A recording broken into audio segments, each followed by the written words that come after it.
আমার নাম তরুণ প্রামাণিক। আমি এসেছি ম্যাডামের কাছে রঘুনাথপুর থেকে, পুরুলিয়া ডিস্ট্রিক্ট। আমি খুব খুশি হয়েছি, আজকে আমার ছেলে হয়েছে, পুত্র সন্তান, এবং আমি ম্যাডামের কাছে খুবই কৃতজ্ঞ জ্ঞাপন করছি যে এত সুন্দর উপহার দেওয়ার জন্য। ধন্যবাদ ম্যাডাম আপনাকে। আর আমি সত্যি অভিভূত হয়েছি ম্যাডামের কর্তব্যপরায়ণ, বিশেষ করে ওনার এক্সপিরিয়েন্স তো বলবোই, আর খুব বেশি বলতে ইচ্ছা করছে যে অ্যাজ এ প্যারেন্টস হিসেবে উনি আমাকে গাইড করেছেন আজকে।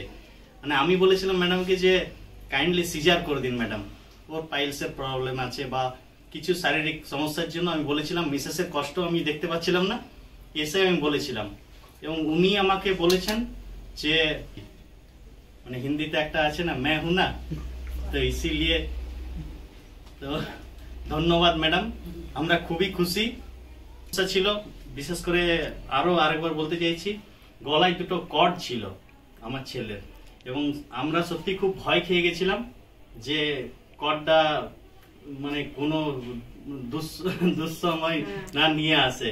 তো ওই জন্য আমি চেয়েছিলাম ম্যাডামকে, বারবার পারমিশনও চেয়েছিলাম ওনার কাছে যে আপনি সিজার করে দিন, কিন্তু উনি আমাকে আশ্বস্ত করেছেন যে আমি আছি নর্মাল করার, শেষ পর্যন্ত নর্মাল ডেলিভারি করে আমাকে এই ছোট্ট উপহারটা দিয়েছে। ধন্যবাদ ম্যাডাম আপনাকে, আপনাদের সবাইকে অসংখ্য ধন্যবাদ।